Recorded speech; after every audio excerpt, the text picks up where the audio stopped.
A day to remember. It must be morning. The jagged hole in the deck above me is starting to get lighter. I can see murky fish silhouettes now as they swim by. In another hour or two, there will be people coming. They will cluster around the railing and stare down. I don't think they can see me. It's almost 40 feet. It's cold down here and dark. I've been down here over 70 years.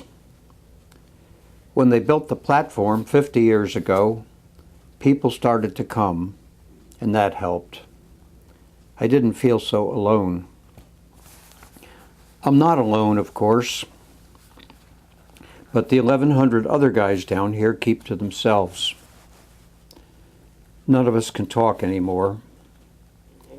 We don't even move. We're here forever.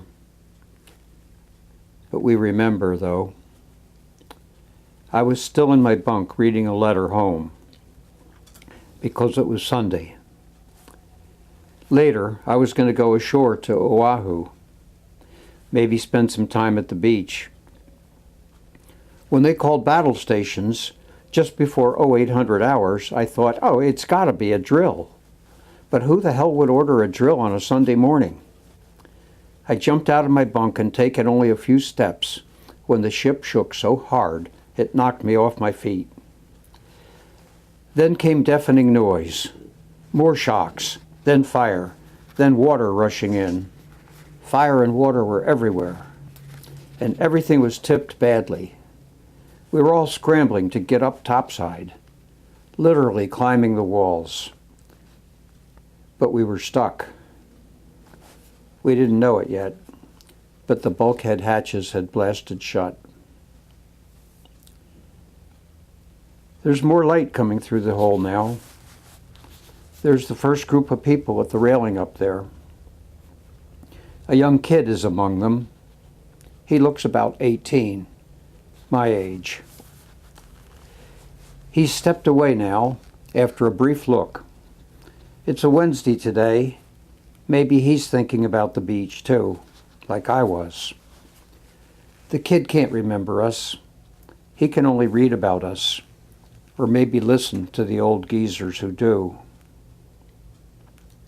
I don't know if he cares. I was supposed to ship home in another month, but no, I'm still here, looking up at the hole.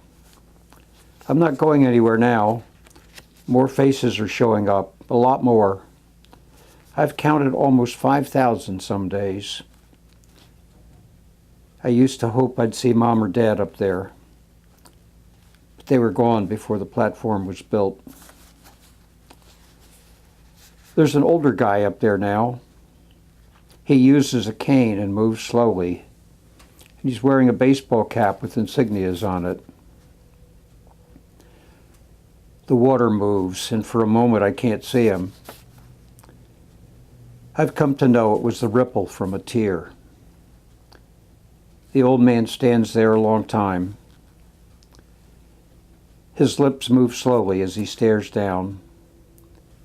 But of course, I can't hear him. I know he's praying. A lot of them do. I wonder if I know him.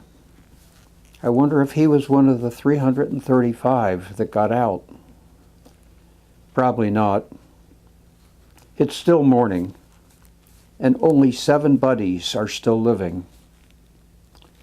But they'll come here today. I know they will. That will be tough because I know each of them. And I will wish that I could tell them thanks for coming and ask them how they're doing, and about their grandkids, and about mine. Vernon Olson will be here today, too. At 91, he was the 8th buddy still living. But his ashes will come here today, in an urn. I remember Vernon. They'll place him where I know he'd want to be. Down here in gun turret number 4, with us. Next to me, a dark iridescent shape slowly rises to the surface. It's oil seeping up from the engines. The USS Arizona is crying too. Sometimes when it's dark and there's nobody up there, I think I can hear again. I hear the explosions and the screams, but every now and then, when it's real quiet, I hear a bugle far away, softly playing taps, and I get peaceful again. Today, I can see the faces more clearly. It must be sunny up there. A woman stands at the rail a long time, then leans over and drops a flower. I've seen a lot of flowers drop. I've seen a lot of tears ripple the water. The people can't see me, but I see them. I've even seen my son and my grandchildren. They've been here. I've seen presidents, Reagan, Clinton, Kennedy, all of them. I've looked up through the murky water and seen buddies I never met, veterans of Korea, Vietnam, Iraq, Afghanistan. So many of them come. I wish I could thank them and tell them that I'm glad. I'm glad they remember. Please, all of you, remember me.